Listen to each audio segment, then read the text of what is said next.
శ్రీశైలేశదయాపాత్రం శ్రీభక్త్యాదిగుణార్ణవం యతీంద్రప్రవణం వంద్యన్యజామాతరం మునిం లక్ష్మీనాథసమారంభాం నాథయామునమధ్యమాం అస్మదాచార్యపర్యంతాం వందే గురుపరంపరాం యో నిత్యమచ్యుతపదాంబుజయుగ్మరుక్మవ్యామోహతస్తదితరాణి తృణాయ మేనే అస్మద్గురోర్భగవతోస్య దయైకసింధోః రామానుజస్య చరణౌ శరణం ప్రపద్యే మాతాపితా యువతయస్తనయా విభూతిః సర్వం యదేవ నియమేన మదన్వయానాం ఆద్యనః కులపతేర్వకులాభిరామం శ్రీమత్తదంఘ్రియుగళం ప్రణమామి మూర్ధ్నా భూతం సరశ్చ మహదాహ్వయపట్టనాథ శ్రీభక్తిసార కులశేఖరయోగివాహాన్ భక్తాంఘ్రిరేణుపరకాల యతీంద్రమిశ్రాన్ శ్రీమత్పరాంకుశమునిం ప్రణతోస్మి నిత్యం గురుముఖమనధీత్య ప్రాహ వేదానశేషాన్ నరపతి పరికృప్తం శుల్కమాదాతు కామః ప్రచురమమరవంద్యం రంగనాథస్య సాక్షాత్ జగులతిలకంతం విష్ణుచిత్తం నమామి నీళాతుంగస్తనగిరితటీ సుప్తముద్బోధ్య కృష్ణం పారార్ధ్యం తుంసశిరసిద్ధమధ్యాపయంతి సోచ్ఛిష్టాయాం సజినిగళితం యా బలాత్కృత్య భుక్తే గోదా తస్యై నమైదమిదం భూయయే వాస్తు భూయః ఆండాళ్ దివ్య తిరువడిగళే శరణం కన్యాభరణి సంజాతం వాధూలకులభూషణం శ్రీరంగార్య గురోః పుత్రం షఢగోపమహం భజి అస్మత్ గురుభ్యో నమః.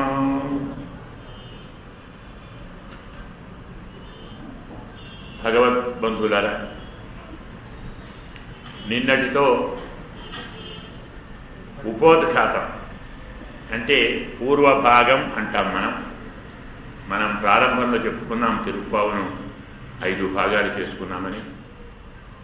మొదటి 5 పాశురాలు ఉపోద్ఘాతమని, తరువాత 10 పాశురాలు పూర్వ అనుక్రమణిక అని, తరువాత 5 పాశురాలు ప్రవేశము అని, తరువాత 5 పాశురాలు విజ్ఞాపన అని, తరువాత 5 పాశురాలు అనుభూతి అని. ఇలా మనం ఒక 5 పేర్లుగా 5 భాగాలుగా చెప్పుకున్నాం. మొదటి 5 పాశురాలలో వ్రతం చేయటానికి ఎవరు యోగ్యులు, వ్రతము చేస్తే కలిగేటువంటి ఫలితం ఏమిటి, ఆ ఫలితాన్ని ఇచ్చేవారెవరు, అలా ఇచ్చేవారు మనకు అనుకూలంగా ఉన్నారా, ఉంటే వారిని మనం ఆశ్రయించవలసిన విధానం ఏమిటి, దీన్ని మనం మొదటి పాశురంలో చెప్పుకున్నాం. వ్రతం అంటున్నాం కాబట్టి దానికి కొన్ని విధి విధానాలు, నియమాలు, అనుసరించవలసినటువంటి ఆచార వ్యవహారాలను రెండో పాశురంలో చెప్పుకున్నాం. భగవత్ సాన్నిధ్యంతో, సామీప్యంతో, సాయుధ్యంతో భగవద్ అనుభూతి పొందడానికి సహకరించిన, ఆమోదించిన పెద్దలకు, లోకానికి ఉపకార స్మృతితో శుభం కలిగాలనేటువంటి మంగళాశాసనం 3వ పాశురంతో చెప్పుకున్నాం. పాడి పంటలు బాగుండాలి కానీ అది నాడూటి కదా అని వరుణుడు వేంచేస్తే ఆ మహానుభావుణ్ణి ఎలా వర్షించాలో సీతా పిరాటి గోష్ఠి యొక్క అనుభూతిని తెలియజేసి ఎలాంటి పక్షపాతం లేకుండా, భేదదృష్టి లేకుండా అంతటా సమానంగా వర్షించమని చెప్పుకున్నాం. 5వ పాశురంలో విరోధి నిరసనము అంటాం. మనం మొదట చెప్పుకున్నాం ప్రాప్యస్య బ్రహ్మణోపం ప్రాప్తుశ్చ ప్రత్యేగాత్మన ప్రాప్తిపాయం పరం ప్రాప్తే తథా ప్రాప్తి విరోధి అని. పరమాత్మ అంటే ఏమిటి, జీవాత్మ అంటే ఏమిటి, ఉపాయం ఏమిటి, ఫలమేమిటి, విరోధి ఏమిటి. విరోధి నిరసనాన్ని 5వ పాశురంలో చెప్పుకున్నాం. అంటే ఇంత మంచి పని చేయటానికి వచ్చేటువంటి విఘ్నాలకు కారణమైన పాపరాశి భగవన్నామ సంకీర్తనతో తొలగించుకుందాం అని మనం 5వ పాఠం అనుకున్నాం.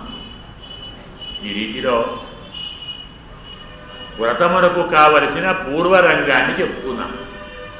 అంతే మనం ఇక ఈరోజు వ్రతంలోకి అడుగు పెట్టాలి అన్నమాట. న్యాయంగా వ్రతంలోకి అడుగు పెట్టడం అంటే వ్రతాన్ని చేయించేటువంటి పరమాత్మ దగ్గరికి వెళ్ళి మొదలు ఆయన లేపుకోవాలి.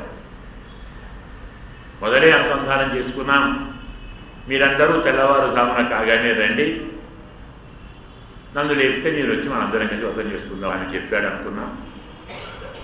అలా వెళ్ళినటువంటి గోపికలలో కొందరు పడుకొని నిద్రించి ఉన్నారని, మరికొందరు నిద్ర పట్టక ఎప్పుడు తెల్లవారుతుందా అని ఎదురు చూస్తూ, కృష్ణానుభవం మళ్ళీ మళ్ళీ పోతే దొరికేది కాదు కాబట్టి ఇలాంటి కృష్ణానుభవాన్ని ఎంత త్వరగా పొందుదామనేటువంటి తహతహతో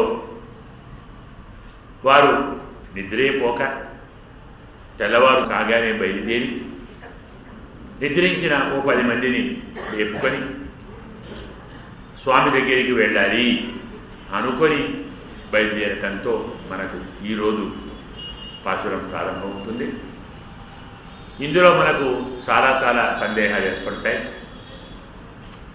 పరమాత్మ అనుభవం అందరికీ సమానమైనప్పుడు, పరమాత్మ అనుభవించాలనేటువంటి తపన తహతహ ఆర్తి అందరికీ ఉన్నప్పుడు, కొందరు మేలుకొని ఉండుట, మరికొందరు నిద్రించి ఉండుట ఎలా కుదురుతుంది?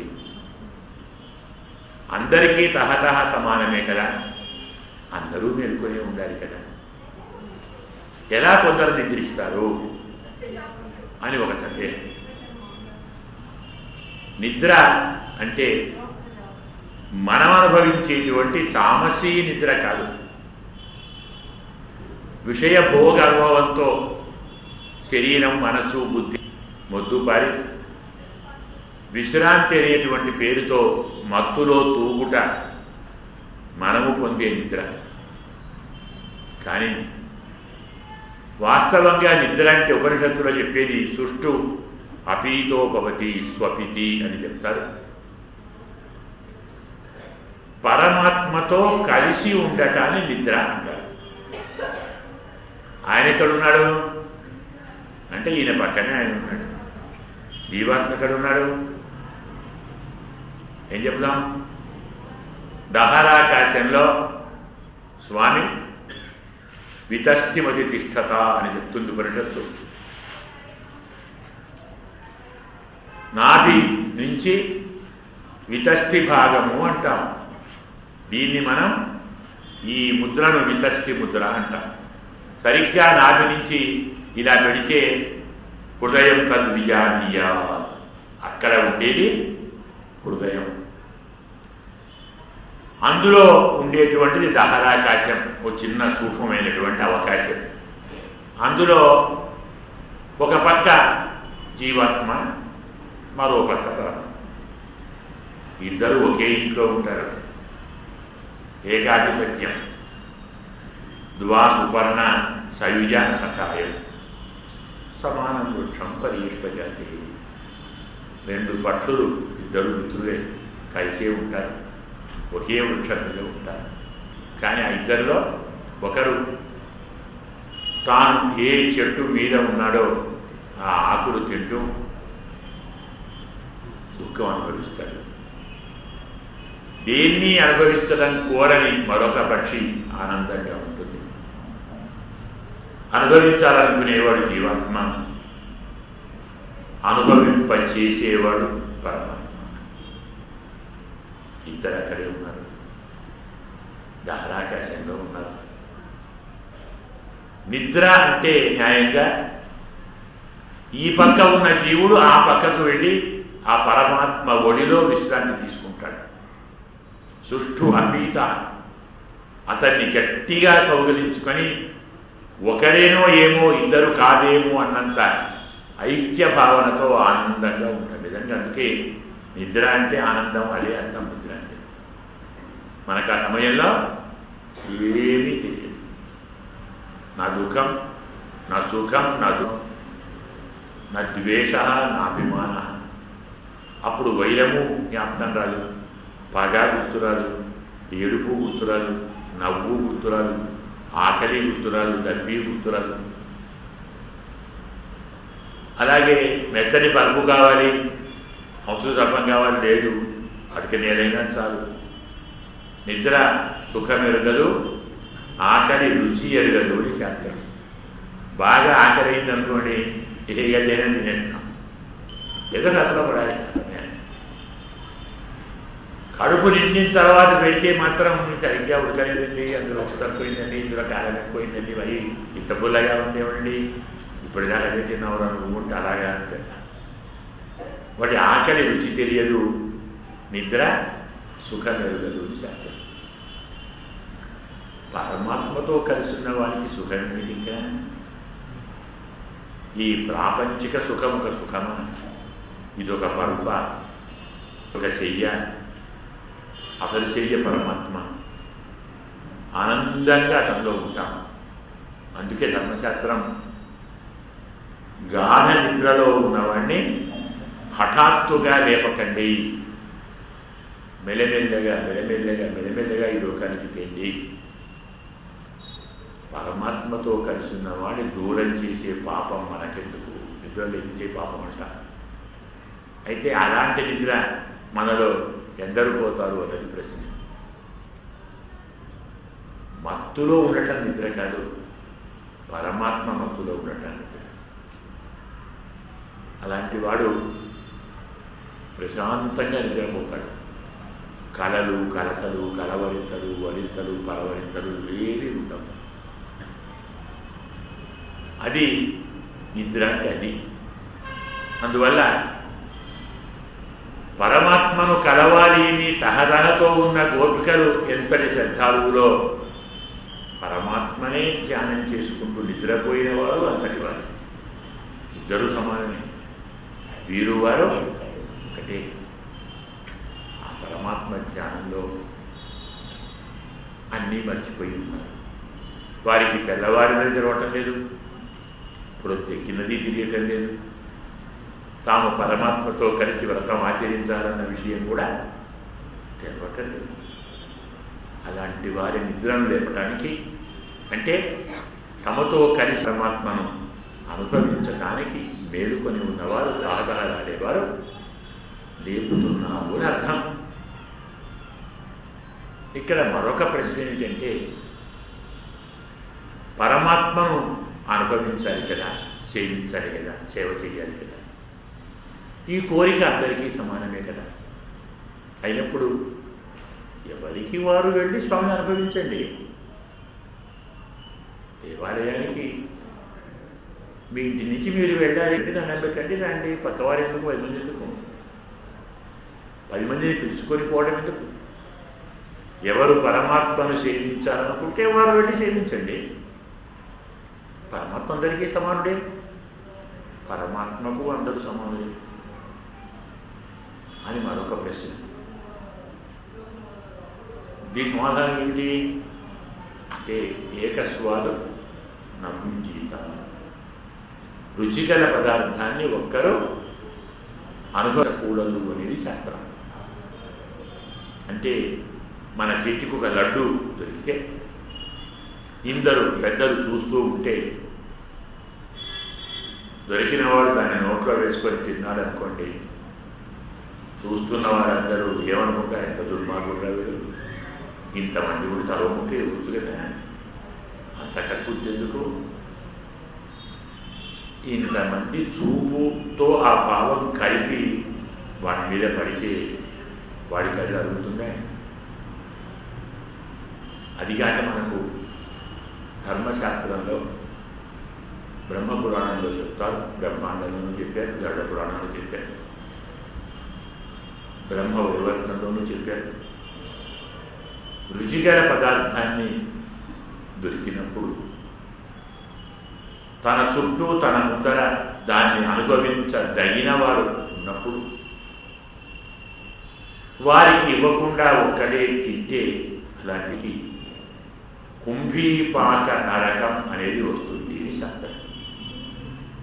కుంభీపాకం అంటే ఒక పెద్ద బాణలి అంటే మూకుడు, మనం పకోడీలు బజ్జీలు గోరించుకుంటాం కదా, అలా పెద్ద మూకుడు, దాని నిండా నూనె సరసలా కాలుతూ ఉంటుంది. ఈ పుణ్యాత్ముడు వెళ్ళగానే ఓ పట్కారతో అవసరం అందులో ముంచి తీస్తారు. బాగా గోరేలా లేదా ఏ పుణ్యం ఇంకోసారి అందులో గోరించి మళ్ళీ తీస్తారు. అంటే అర్థం ఏమిటంటే ప్రతి నరకానికి పరమాత్మ ఉంది. ఏదో నవ్వులనే కాదు. రుచికర దాన్ని పక్కవాడికి పెట్టకుండా వీడే తింటున్నప్పుడు, వీడు తింటున్నప్పుడు చూస్తున్నవారు ఎంత కుతకుత ఉడుకుతారో వీడు మీద అంత కూడా ఉంటాడు. దాన్ని గుంపి పాఠం అంటారు. రుచికర దాన్నే ఒక్కడు తినకూడదు అన్నప్పుడు మొత్తం ప్రజల్లో పరమాత్మ కంటే రుచికర వాడు ఎక్కడైనా ఉన్నాడా? కృష్ణే చర్చలయో అయం మధురిమోద్గార క్వచిత్ లక్షిత. ఒక భక్తుడు అడుగుతాడు, కృష్ణ అనే 2 అక్షరాలలో ప్రవహించేటువంటి మాధుర్య రసం నీకు మరెక్కడైనా కనపడిందా, చూచావా? మరి అంత రుచిగల పదార్థాన్ని ఒక్కరు అనుభవించగలరా? పిచ్చి పుట్టలు పక్కవాడితో చెప్పుకుంటే అనుభవిస్తే వాడు బాగున్నాడు, పరమాత్మ ఎంత బాగా ఉన్నాడు, ఎంత పరామడు, కథయంతశ్చ మాంత్యం తుష్యంతి చ రమన్ బోధయంత పరస్పరం. పరమాత్మ గురించి ఒక్కడే ధ్యానం చేస్తే మనస్సు నిలవదు. అది ఎప్పుడో బహూనాం జన్మనాం అంటే జ్ఞానవాన్ మాం ప్రపంచే అన్నట్టుగా కొన్ని లక్షల కోట్ల కోట్ల కోట్ల జన్మలైపోయిన తర్వాత పరమాత్మ యందు తప్ప మరెక్కడ మనస్సు నిలవని స్థితి ఏర్పడ్డ తర్వాత పరమాత్మను ఏకాంతం అనుభవించవచ్చునేమో. కానీ ఆ స్థితి ఉండేంత వరకు 10 మంది గురించి 10 మంది కలిసి కూర్చొని పరమాత్మను గురించి మాట్లాడుకోవాలి. బోధ ఎంత, కథ ఎంత, రమంత, దుష్యంతి రమంతి. ఎంత బాగున్నాడు పరమాత్మ. ఆజాను బాబు భారతశ్యాముడు ఒక్కొక్క రూపాన్ని భాగవతం చెబుతుంది, ఒక్కొక్క అవయవాన్ని ధ్యానం చేయమంటుంది. కాబట్టి ఇంత ఆనంద రస ప్రవాహం పరమాత్మ అంటే అలాంటి స్వామిని ఒకడు అనుభవించగలరా? మహాప్రవాహంలో ఒక్కడు నడిచిపోగలడా? స్నానం చేయగలడా? వరద ఎక్కువ వస్తే కొట్టకపోడు. అందుకే వరదలో పోవాలంటే పక్కన నలుగురిని చేతులు పట్టుకొని ఒకరినొకరు పట్టుకొని వెళితే కాస్త ఆధారంగా ఉంటారు. వరద ప్రవాహం బాగా ఉన్నప్పుడు స్నానం చేయటం కూడా పక్కవాడి చేయి పట్టుకొని స్నానం చేయాలి. అందులో నదిలో ప్రవాహంలో సరస్సులో అప్సు నమజ్జేత అనేది నీటిలో మునిగి స్నానం చేయకూడదు. సంక్రాంతం గ్రహణే పర్వణి విన అంటాడు. సంక్రాంతిలో కానీ గ్రహణంలో కానీ అమావాస్య నాడు కానీ తప్ప మిగతా రోజులలో నీటిలో మునిగి స్నానం చేయాలి. ఓ చెంబుతో తల నుంచి పోసుకోవాలి. కారణం మునిగితే కొట్టకపోతే తెచ్చేయండి. పక్కవాడిని పట్టుకొని మునిగాలి, పక్కవాడిని పట్టుకొని నడవాలి. ప్రపంచంలోని సకల ప్రవాహాల కంటే గొప్ప ప్రవాహం పరమాత్మ ఆనందరస ప్రవాహం, సౌందర్య రస ప్రవాహం. ఇలాంటి స్వామిని ఒక్కరు అనుభవిస్తారా? అందుకే 10 మందిని తీసి వెళ్ళాలి, 10 మందితో కలిసి వెళ్ళాలి, 10 మంది కలిసి పరమాత్మను సేవించాలి. ఇంతేగాక పరమాత్మను ధ్యానించాలన్నా పరమాత్మను సేవించాలన్నా మన దగ్గర ఓ 10 ఉన్నాయి. 5 జ్ఞానేంద్రియాలు, ఓ 5 కర్మేంద్రియాలు. ఈ 10ంటిని లేపి 10ంటిని పరమాత్మ యందు లగ్నం చేస్తేనే మనస్సు కూడా అక్కడికి వెళుతుంది, బుద్ధి కూడా ఆ స్వామిని ధ్యానం చేస్తుంది. ఇలా శమము, దమము, తపము, తితిక్ష, ఉపరతి ఇలాంటి 10 ఉన్నాయి మన గుణాలు. వాటిని మేల్కొల్పుట, 10 ఇంద్రియములను మేల్కొల్పుట, ఇది కాక దేవాలయంలోని ఆగమశాస్త్రం వెళ్ళి మనం వెళితే మనం దేవాలయాన్ని దర్శించేటప్పుడు మొదలు ధ్వజస్తంభానికి నమస్కారం చేయాలి. దాని తర్వాత ద్వారపాలకులకు, దాని తర్వాత 10 మంది ఆళ్వార్లకు, దాని తర్వాత అమ్మవారికి, అప్పుడు స్వామిని సేవించాలి. ఇక్కడ 10 మంది ఆళ్వార్లు ఉన్నారు అంటే ముందు స్వామి యొక్క ధ్వజాన్ని, ద్వారపాలకులను, భక్తులను, అమ్మవారిని, తర్వాత స్వామి. అది విధానం. అది కాక భగవంతుణ్ణి నేరుగా ఆశ్రయించకూడదు అని శాస్త్రం. పరమాత్మ ఎదురుగా ఉన్నా, మనం ఆయన ముందర ఉన్నా, ఆయన ద్వారా, భక్తుల ద్వారా, అమ్మవారి ద్వారా, దాన్నే మనం పురుషకారం అంటాం. అంటే రికమెండేషన్ అన్నమాట. మనం కూడా ఆఫీసర్ గారిని చూడాలంటే మొదలు మనం విజిటింగ్ కార్డు ఎవరికి ఇస్తాం? ద్వారపాలకం చేయాలి, అక్కడి నుంచే పంపాలి. పిఎన్ కలవాలి మొదలు, వారికి మనకు విజిటింగ్ కార్డు ఇవ్వాలి, వారు వారికి చెప్పాలి, ఇప్పుడు మనం పోవాలి. ఇదే మధ్యవర్తి అంటాం. దీన్నే పురుషకారం అంటాం. పరమాత్మను సేవించాలన్నా మధ్యవర్తి కావాలి, పురుషకారం కావాలి. ఆ పురుషకారం ఇక్కడ ఆచార్యులు, అక్కడ అమ్మవారు. అందుకే మన సంప్రదాయంలో విభీషణుడు కూడా రాముడిని శరణు వెళ్ళేటప్పుడు ఎదురుగా రాముడు ఉన్నాడు, పైన తానున్నాడు. రాఘవ, నిన్ను శరణు వేడాను, నన్ను తీసుకో అనలేదు. నివేదయతమాం క్షిప్రం రాఘవాయ మహాత్మని సర్వలోక శరణ్యాయ విభీషణ ఉపస్థితం. నాయనా సుగ్రీవారి ద్వారా నేను విభీషణుడిని రావణస్య అనుజా భ్రాత, రాముడిని శరణు పెడుతున్నాను, చెప్పండి అయ్యా. అక్కడే ఉన్నాడు రాముడు. రామా అని లేదు, సుగ్రీవా వచ్చాను చెప్పు. స్వామి కూడా రా అని లేదు, ఆనయనం హరిశ్రేష్ఠ దత్తమస్య అభయమయ. సుగ్రీవా అతన్ని తీసుకున్నా అభయమిచ్చాను. రాముడు కూడా సుగ్రీవుని ద్వారా విభీషణుడిని తీసుకున్నాడు. విభీషణుడు కూడా సుగ్రీవుని ద్వారా రాముడి శరణు పెట్టాడు. అంటే మనకు మీడియేటర్ కావాలి, లేకుంటే పని కాదు. అక్కడ అంటే ఇక్కడ అంటే ఈ సాంప్రదాయాన్ని కూడా మనసులో పెట్టుకొని పరమాత్మను సేవించడానికి 10 మందిని వెంట పెట్టుకొని వెళ్ళారు. 10 ఇంద్రియాలు.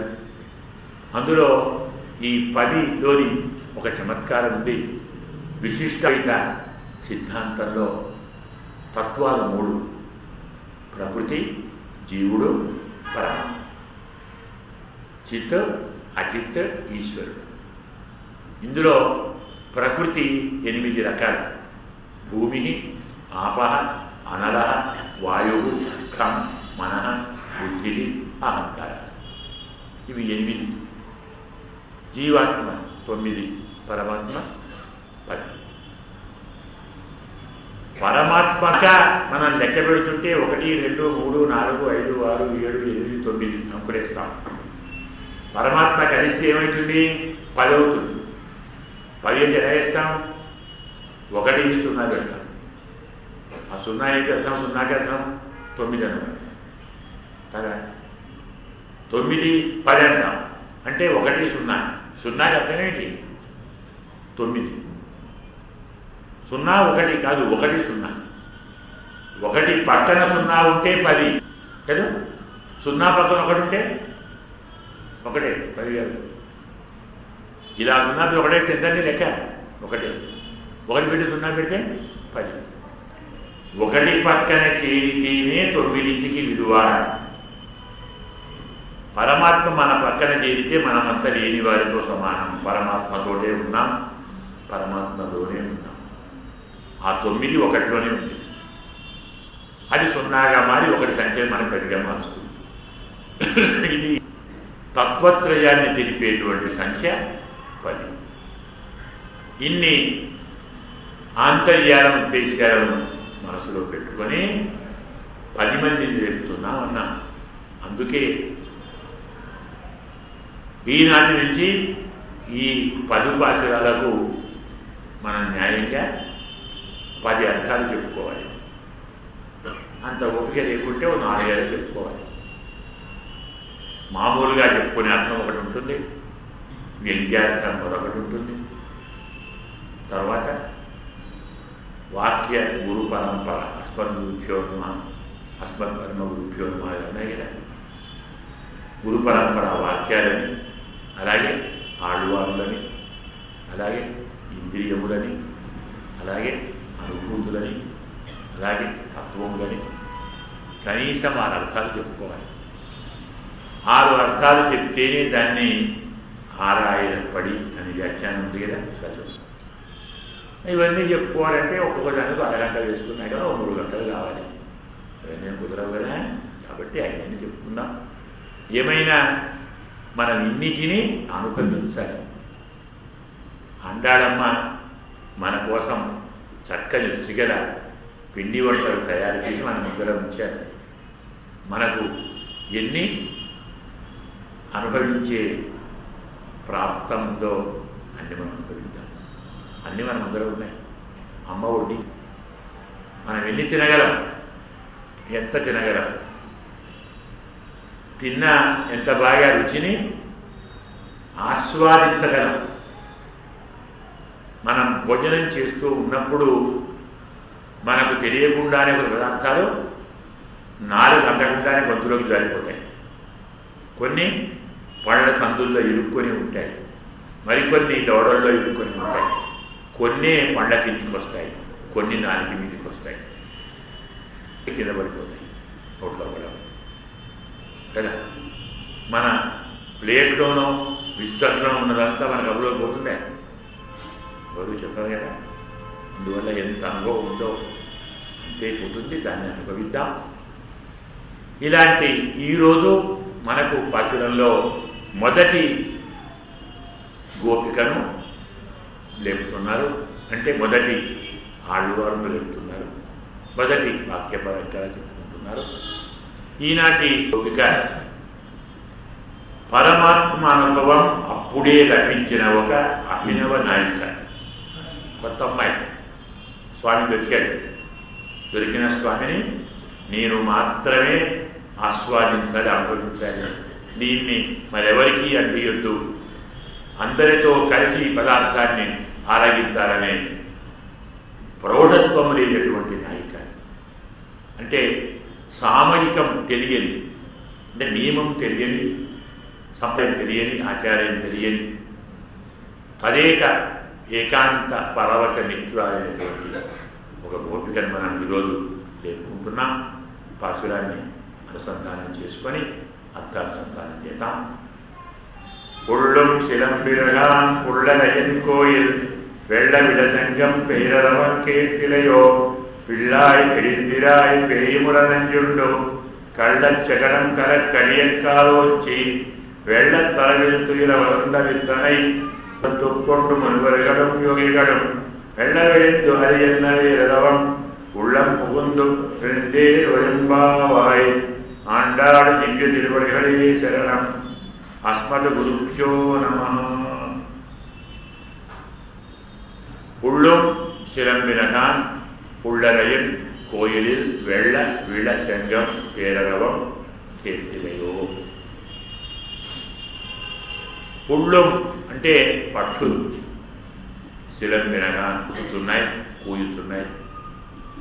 పుళ్ళరయిన్ పక్షిరాజు అయినటువంటి గరుత్మంతుడు, నిర్వాహకుడిగా ఉన్నటువంటి స్వామి యొక్క కోయిలి దేవాలయంలో వెళ్ళ విళ శంఖం, తెల్లని పెద్ద శంఖం యొక్క పేరరవం పెద్ద ధ్వనిని కేటిలయో వినలేదా.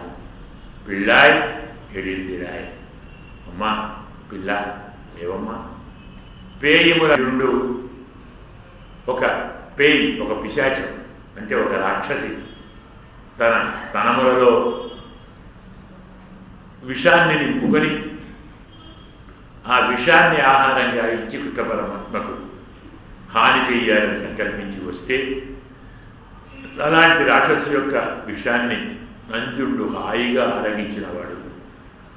కళ్ళ చకటం కల కడియన్ కాలుచి కపట శకటాన్ని లీలగా కాలు చాచి విరగగొట్టి సంహరించిన మహానుభావుడు.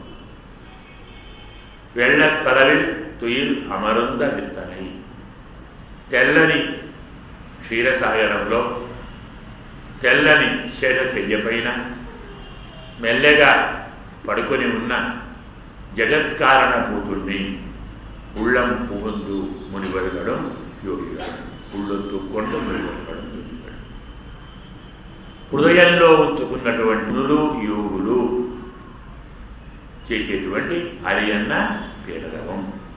హరి హరి అనేటువంటి నామం మా ఉళ్ళం ముందు మా హృదయంలో చేరి ఆనందింపచేస్తూ ఉండే. ఏం చెప్పారు? పక్షులు పూజిస్తున్నాయి. పక్షుల రాజైన గరుత్మంతుడు నిర్వాహకుడిగా ఉండేటువంటి శ్రీమన్నారాయణుని దేవాలయంలోని తెల్లని పెద్ద శంఖం ధ్వనిస్తూ వినరాలేదా? అమ్మాయి లేవమ్మా. లేచి తన స్తనములలో విషాన్ని నింపుకొని దాన్ని ఆహారంగా ఇచ్చి స్వామికి హాని చెయ్యాలని తలెత్తినటువంటి పూతన యొక్క స్తన్యమును చనుబాలను హాయిగా ఆరగించినవాడు కపట బుద్ధితో ఒక శకటంలో ఆవేశించి స్వామికి హాని కలిగించాలనుకున్న శకటాసురుణ్ణి బాల క్రీడతో కాలు పైకి చాచి విరగొట్టి చంపినటువంటి మహానుభావుడు. ఇలాంటి స్వామిని అలాగే క్షీరసాగరంలో ఆదిశేషునిపై హాయిగా నిద్రించినటువంటి జగత్కారణభూతుడైన స్వామిని తన హృదయంలో దాచుకొని హరి హరి హరి అంటున్నటువంటి మునుల యోగుల నామం మా హృదయంలో పడి మమ్మల్ని అనిపచేస్తూ ఉంది. నీకు విన్నారేదా? అలా పడుకుంటావా? లేవమ్మా అని భావం అన్నమాట. అంటే పాశురాన్ని చెప్పుకున్నాం, ప్రతిపద అర్థాన్ని కూడా చెప్పుకున్నట్టే, తాత్పర్యము చెప్పుకున్నాం. సరే, వ్యాఖ్యానం మొదలు పెడదాం. ఎంత చెప్పుకుంటాం, ఎంత వింటాం స్వామి ఇష్టం. మొదటి మాట పుళ్ళు. పక్షులు అరచున్నాయి, పూయుచున్నాయి. పక్షుల రాజైన గరుత్మంతుని నిర్వాహకత్వంలో ఉన్న దేవాలయంలో శంఖధ్వని రెండు చెప్పారు. ఈ పక్షులెందుకండి గోధర్మకు? ఇంకా వేరే గుర్తులేం లేవా? గోధర్మ ప్రారంభించడమే పక్షులతో ఎందుకు ప్రారంభించినది అంటే, మన వేదం, మన ఉపనిషత్తులు, మన బ్రహ్మసూత్రాలు, మన రామాయణ భారత భాగవతాలు అన్నీ పక్షుల గురించే మాట్లాడే. ఇప్పుడు చెప్పుకున్న ద్వాసుపర్ణ సయుజాసకాయు సమానం వృక్షం పర్యశ్వజాతి. ఉపనిషత్తు చెప్పింది రెండు పక్షులు అని. ఒకరు జీవాత్మ, మరొకరు పరమాత్మ. ఇలా ఉపనిషత్తు పక్షుల గురించి చెప్పినది. బ్రహ్మసూత్రం కూడా సుఖస్య తత్ అనాదర శ్రవణము సూత్రం.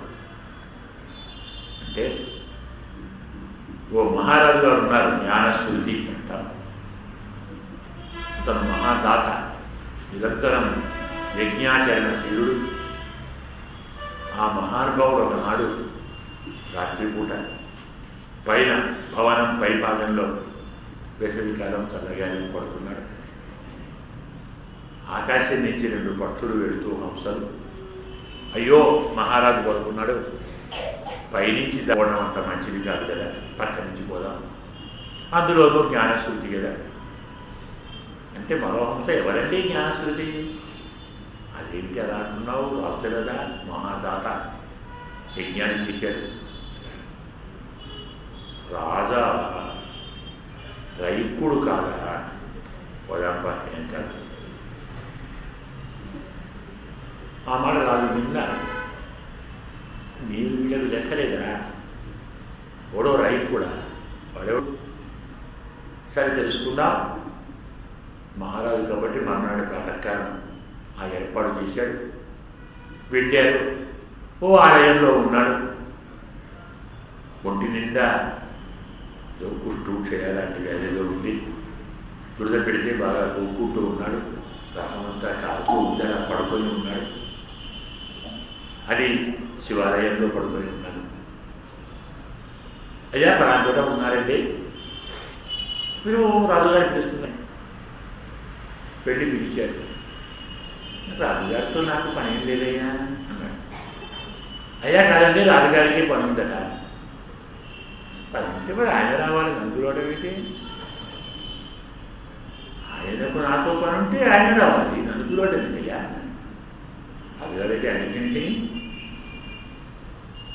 ఆ మాటలో న్యాయం అనిపించింది రాజు. అవును, మనం పోతే మనం పోవాలి కానీ వాడికి పెట్టబెట్టి సరే పోదాం పద. తాను మహానుభావుడు కొన్ని రత్నాలు వరహాలు ఉంచారు. సంపదగా తీసుకొని కానుకలు వేసుకుని వెళ్ళి అక్కడ పెట్టి దాన్ని పెట్టాడు. అబ్బా ఒళ్ళంతా బాగా మండుతూ ఉంది. ఎక్కడిది మంట? ఎదురుగానే కనబడ్డాయి. నేను 3 అవతల పాలే ఇవన్నీ అవి ఉంటే నా ఒళ్ళు ఆరోగ్యంగా ఉండదు. అవతల పాలేశారు. చెప్పు నాయన, ఏదో సందేహాన్ని తెలుసుకుందామని వచ్చానండి, జ్ఞానం తత్వాన్ని విందామని వచ్చాను. కానీ వచ్చిన కానీ ఏంటి చెప్పు నాయన. అయ్యా మీరు పడుకొని ఉన్నారు.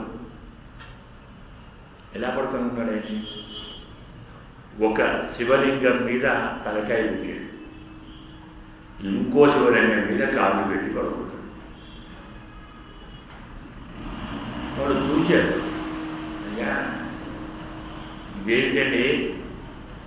సరే తలకాయ అంటే పెడితే పెట్టవచ్చునేమో కానీ శివలింగం మీద పాదాలు పెట్టి పడుకుంటే అలాగా కాళ్ళు పెట్టేనా? పెద్దవాడినయ్యా, నా వయస్సు చాలా తక్కువే, 1142 ఏళ్ళే ఉన్నాయి నాకు. అయితే కాళ్ళు ఒళ్ళు నొప్పులు ఉన్నాయి, లేవలేదు, చెత్తకాలు. నువ్వో నీ పట్ల ఎవరో కలిసి నా పదాలు తీసి శివుడు లేని చోట పెట్టు, మాట్లాడదాం.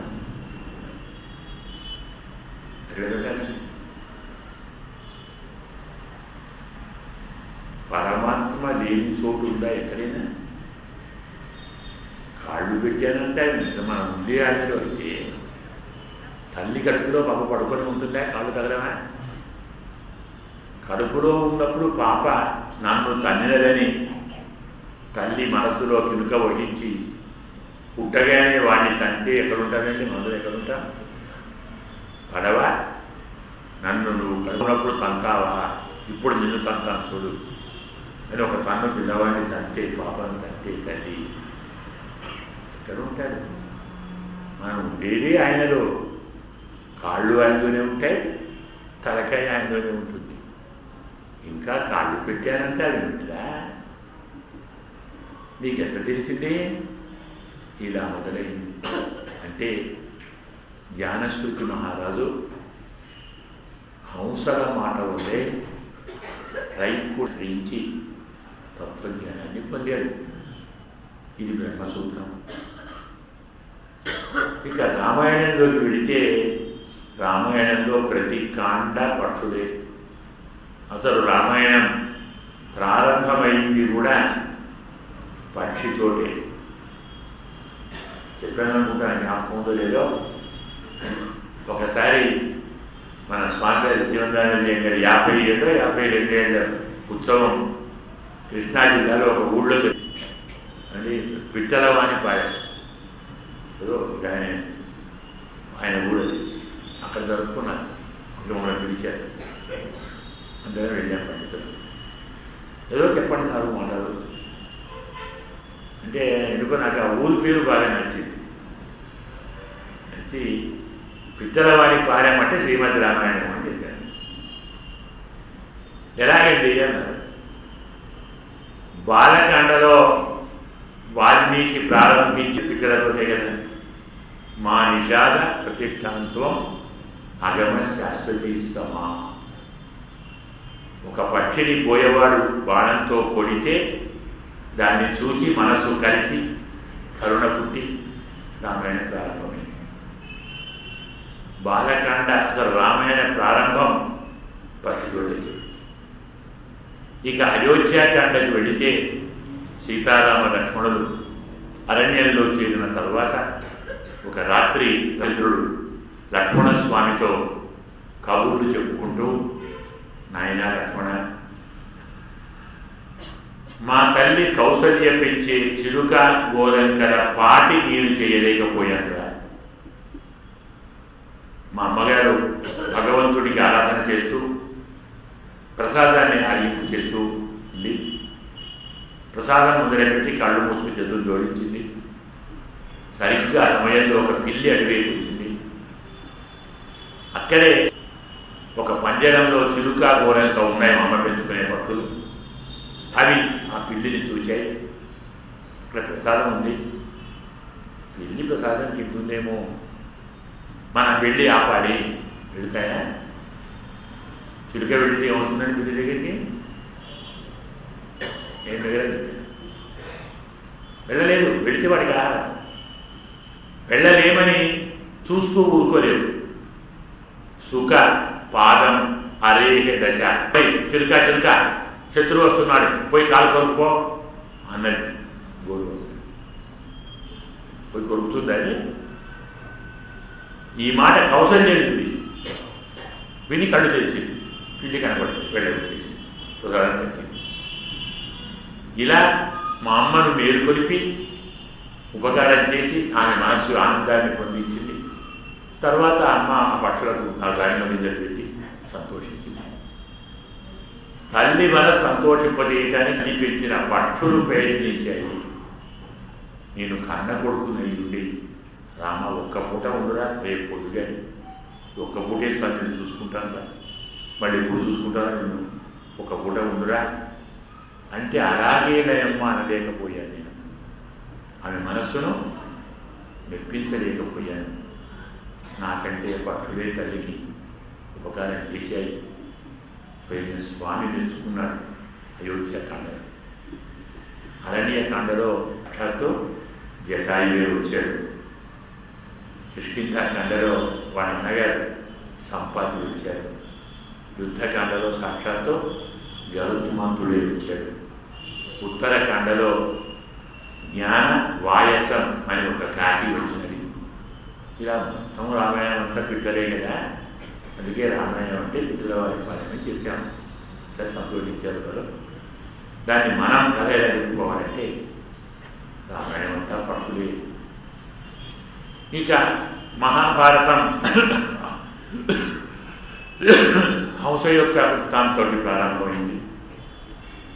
భాగవతం కూడా సుఖయోగీంద్రుడు, వ్యాస భగవానుడు, దానికంటే ముందు బ్రహ్మ, దానికి ఆయన వాహనమైనటువంటి పరమహంసతో భాగవతం మొదలైంది.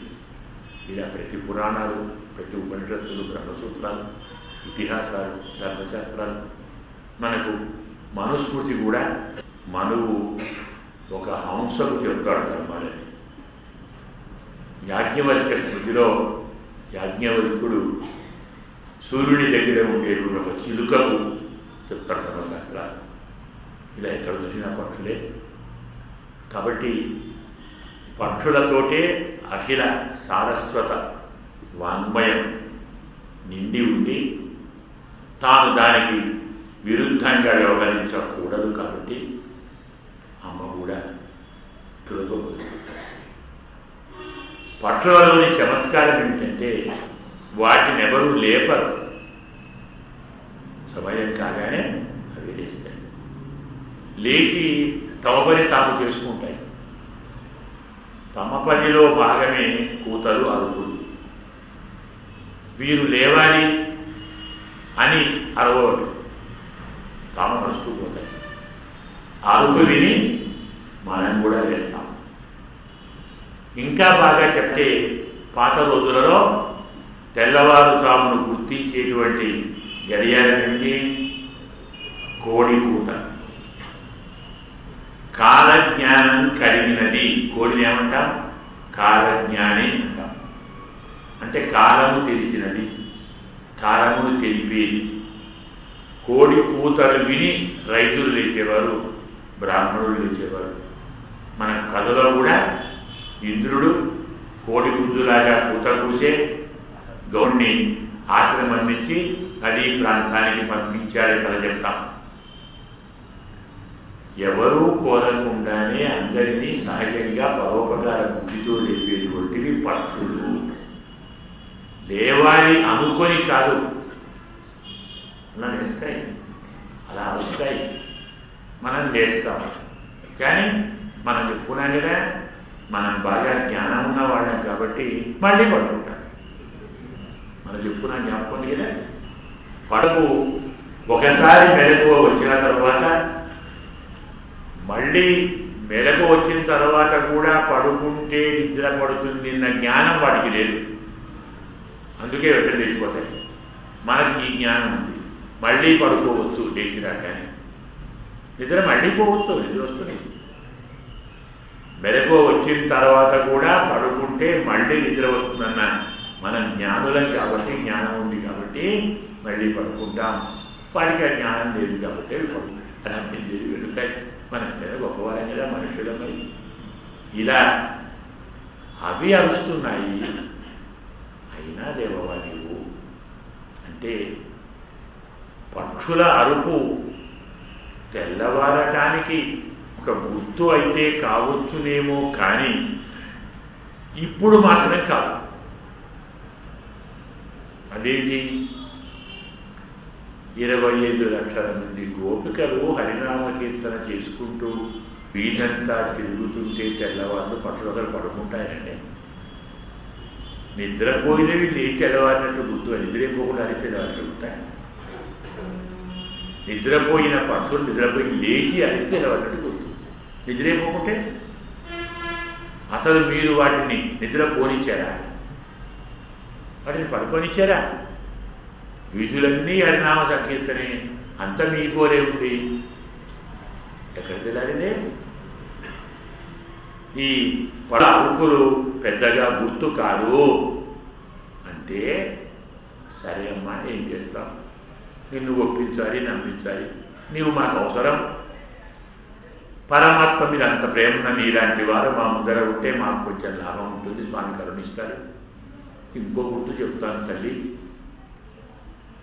పక్షి రాజైనటువంటి గరుత్మంతుడు వాహనంగా ఉన్న పరమాత్మ ఆలయంలో తెల్లని పెద్ద శంఖం ధ్వనిస్తూ ఉంది.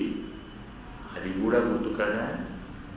మనకు దేవాలయాల్లో పాత రోజుల్లో తెల్లవారుజామున 4:30కు శంఖధ్వని చేసేవారు, శంఖాన్ని ఊగేవారు.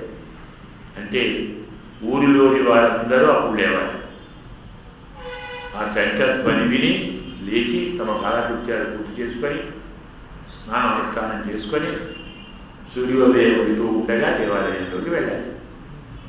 అప్పటికి స్వామి తిరువారాధన పూర్తి చేసుకొని ద్వారం తీసి సిద్ధంగా ఉంటాడు. అప్పుడు గోష్ఠి జరుగుతుంది. బాలభోగం అంటాం, మరొకటి అంటాం, మరొకటి అంటాం. సహస్రనామాచరణలో అష్టోత్తరాలు మనం ఎంకరేజ్ చేసుకుంటాం. కాబట్టి మరి శంఖధ్వని వచ్చింది తెల్లవారినట్టు గుర్తు కాదా? శంఖధ్వని తెల్లవారినట్టు గుర్తే, కానీ మీరు దేవాలయంలో శంఖం ధ్వనిస్తుంది అనలేదు. పెద్ద శంఖం, తెల్లని శంఖం ధ్వనిస్తుంది అన్నారు. అంటే మీరు ఆ శంఖాన్ని చూచి చెప్తున్నారా? మీకు దేవాలయంలోని శంఖం కనబడుతూ ఉందా? తెలుపు పెద్దగా అనేది చూడండి చెప్పలేం కదా. చూస్తున్నారా? చూడటం ఏమిటండి, తెలియదా? శంఖం తెల్లగానే ఉంటుంది, దేవాలయంలో పెద్దగానే ఉంటుంది. అందులో ఏం చెప్పాలి? అనుకొని చెప్తున్నారా? చూచి కాదు కదా. దేవాలయంలో పెద్ద శంఖం ధ్వనిస్తుంది అనే మాట చూచా, వినే, అనుకొని చూచి కాదు. అంటే విని కూడా కాదు, ఈ ఊహ కేవలం. తెల్లవారుజామున ఇవన్నీ జరుగుతాయి కాబట్టి ఇవి చెప్తే నేను నమ్ముతాను, మీరు ఆ గుర్తులు ఊహించి చెప్తున్నారు.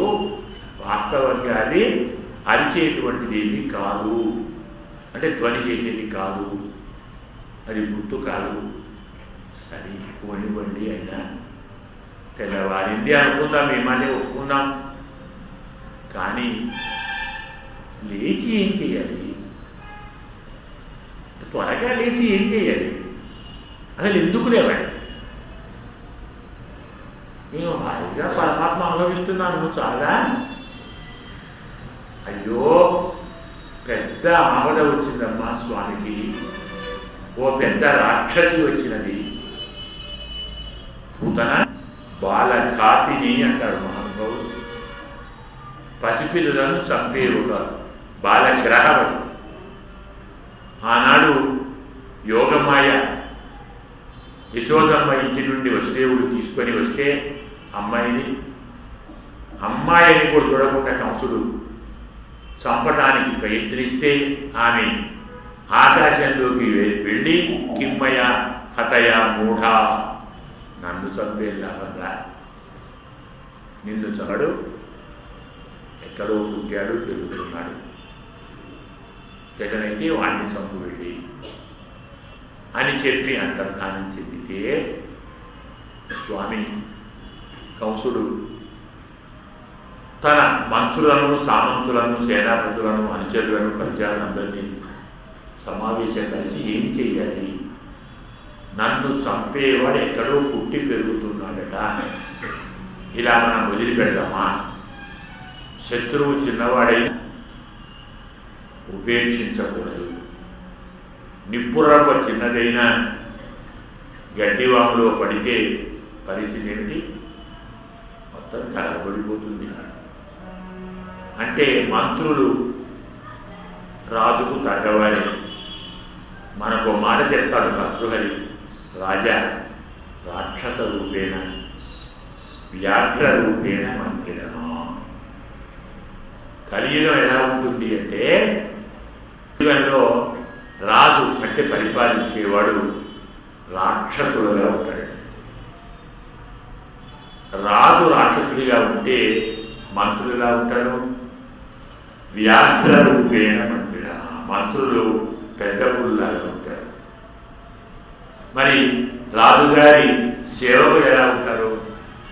సేవకాహ శ్వాన రూపేణ, సేవకులు కుక్కల్లాగా పీక తింటారు.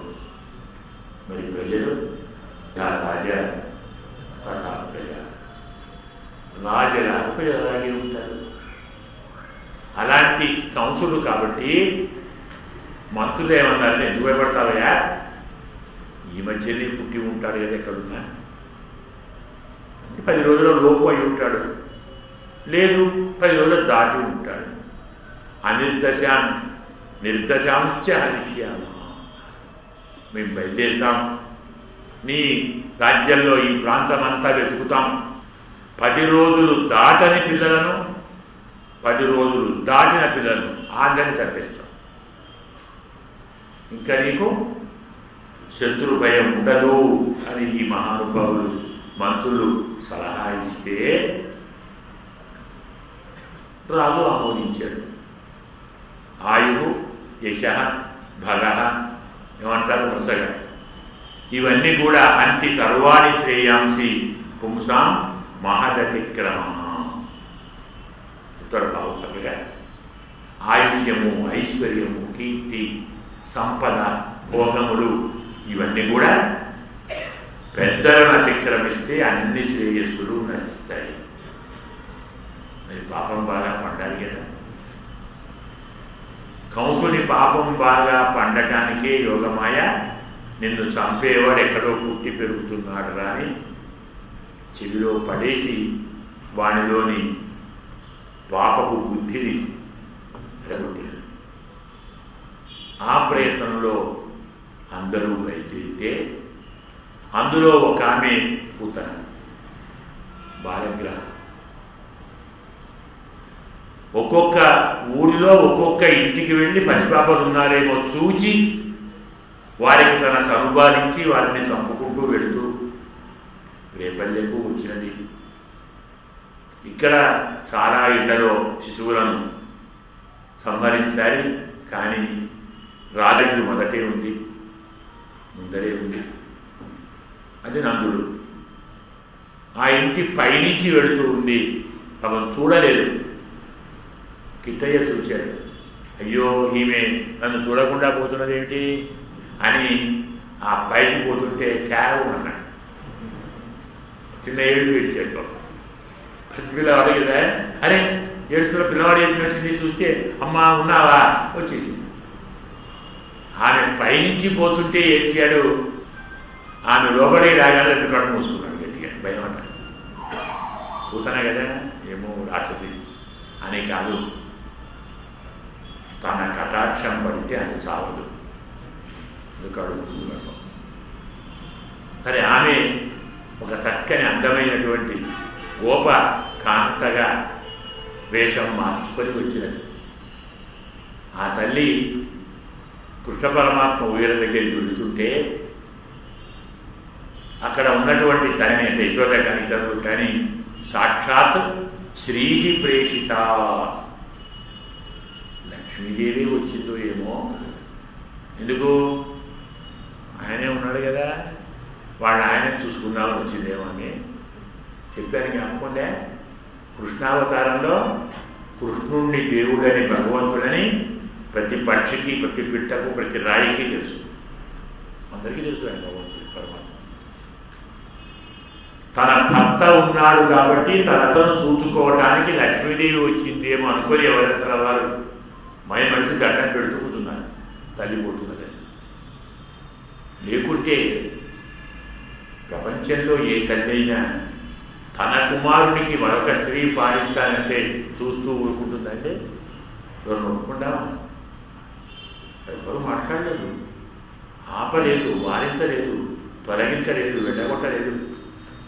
హాయిగా వెళ్ళినది. నా చనుబాలు ఒక వృత్యడు ఓ చిమ్మాల త్రాగుమయ్యనా, అయినా ఒక వృత్యడు నా చనుబాలు తావురా, నీ చెలువము సఫలమును నిరజరేంద్ర. నా జన్మ ధన్యమవుతుంది, నీ జన్మ సఫలమవుతుంది, ఓ ఇక్కడ అనుభవాలు కావురా అని బతిలాడితే ఒకరి నెంబర్ అడుగుతా ఉన్నాడు. పరమాత్మ ఎంతటి మహానుభావుడు అంటే ప్రేమతో ఏమిచ్చినా తీసుకుంటాడు. మనసులో కపటం ఉన్నా, భావంలో ప్రేమ ఉన్నా చాలు. మిత్రభావేన సంప్రాప్తం నత్యజేయం కథంచన. నువ్వు మనసులో ద్రోహం తలచినా నేను నీకు మిత్రుణ్ణి అనుకొని వచ్చావంటే నేను కాపాడతాను. మరి తల్లి అని వచ్చింది కదా, ఎవరని? తల్లి తల్లిగా వచ్చింది. వాళ్ళు తావుగా అయిగా తాగి కృష్ణ పరమాత్మకు పాలివ్వటానికి నోచిన ఈ మహానుభావురాలు ఎవరు? మనకు పద్మపురాణం చెప్తుంది, హరివంశము చెప్తుంది. ఈమె సాక్షాత్తు బలిచక్రవర్తి యొక్క పుత్రిక, రత్నమాల అంటాం. సరే, ఇంకో 2-3 పేర్లు ఉన్నాయి అనుకోద్దు. వామనుడు స్వామి వామనావతారంలో వచ్చి ముద్దు ముద్దుగా మాట్లాడుతుంటే ఆ స్వామిని చూచి ఈమె, అబ్బా పిల్లవాడు ఎంత ముద్దుగా ఉన్నాడండి, ఇలాంటి వాడు నా కొడుకైతే ఎంత బాగుండేది, ఇలాంటి వాడికి నేను పాలించి పెంచగల భాగ్యం ఉంటే, ఇతనికి పాలివ్వగలిగిన తల్లి తల్లి కదా, నాకు అదృష్టం ఉందా అనుకుంది. బాబు అతన్ని మంచిగా పొట్టిగా గట్టిగా తిట్టగా ఎంత ఉన్నాడు, ముద్దుగా ఉన్నాడు స్వామి. మరికొంతసేపటికి అతని నిజ రూపం బయటపడింది.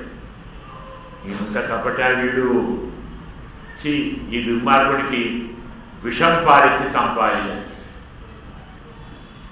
మనం ఏం కోరుకున్నా స్వామితో రాసుకోవాలి. మరి అమాయకుడు పరమాత్మ. ఈ కోరిక చవచ్చు, ఈ కోరిక తీర్చకూడదు, తెలియదు, కోరిక తీరుస్తాడు. ఇతనికి పాలివ్వాలి అంది, మంచి భావం. ఆ పాలేదో విషం పాలివ్వాలి అని. మరి 2 సార్లు ఎందుకు? ఒకేసారి అడిగి పాలు ఇవ్వు, విషం పాలు ఇవ్వు. నన్ను కొడుగ్గా కోరుకున్నావు కదా, ఆ పుణ్యం చాలు నీకు మోక్షం కావాలి. నాకు విషం ఇస్తే, అమృతం ఇస్తే, నాకు 2 ఒకటే. ధర్మశాస్త్రం ఏంటి? మన దగ్గర ఉన్నదాన్ని కృష్ణార్పణం అంటే మోక్షం. దగ్గర ఏముంటే అది, విషం ఉంటే విషమే ఇవ్వు, అవుతుంది అవుతుంది ఇవ్వు. మన కథ ఉంది. భగవద్ రామానుజులు వారు జైత్రయాత్రకు వెళుతూ ఉంటే ఒక గ్రామానికి వస్తున్నారు. సాయంకాలం అవుతూ ఉంది. ఆ గ్రామం పొలిమేరలో ఒకడున్నాడు. కీచకుడు అంటాం సంస్కృతం. అంటే చెట్టు నుంచి మద్యాన్ని తీస్తారే అంటాం, వారుని అంటాం. అలా తీసేవాడిని కీచకుడు అంటాం సంస్కృతం. కీచక అంటే లాగేవాడు, గీచేవాడు అంటాం. అలా వాడు చెట్టు నుంచి ఆ సురాన్ని తీశాడు. ఏదో కుండ లాంటిది ఉంటుంది, దాని నిండా పట్టుకున్నాడు. అది పట్టుకొని దిగాడు. వాడు దిగిన సమయానికి రాముడు వారు వస్తున్నారు. ధర్మశాస్త్రం సన్యాసి ఎదురవుతే చేతిలో ఏదుంటే సమర్పించాలంట. దాన్ని తీసుకొని పోకూడదు. అలా తీసుకొని పోతే విడిగి రావాలి నరకం. వాళ్ళకి సంగతి తెలుసు. ఆ బాణం ఇచ్చేసాడు. మరి గురువుగారు కదా హాయిగా కూర్చుకున్నారు. పక్కవాడిని చూశారు. ఓహో, రామానుజుల వారు మద్యపానం చేశారు, రేపటి మనం కూడా చేయవచ్చు. ఓ ధైర్యం వచ్చేసింది. అక్కడి నుంచి ఇంకో 10 అడుగులు వేశారు. అక్కడ సీసం ఉంటుందే, దాన్ని కరిగిస్తారు. అలా కరిగించేవాడు ఉన్నాడు. వాడు ఒక మూగ సీసాన్ని కరిగించి పట్టుకున్నాడు. ఈయన వెళ్ళాడు. వాడు అది ఇచ్చాడు, అది తాగేశాడు. ఇప్పుడేం చేయాలి? అది 2 రోజులు చేసి మద్యాన్ని పానం చేయాలి. అందుకే అంటారు బలరాముడు మద్యపాన ప్రియుడని నేను కూడా మద్యం తాగుతాననుకుంటే మరి శంకరుడు విషం తాగాడు, ఇంత తాగరాదురా? దాన్ని ఆచరిస్తావా? తేజస్సు కలవాడు పాము పుణ్యము 2 హరించుకుంటాడు. తనకంటూ ఏమీ లేదు, మన కోసం చేస్తాడు. పరోపకార పరాయణుడు, స్వార్థము లేని వారికి విషం అమృతం సమానం.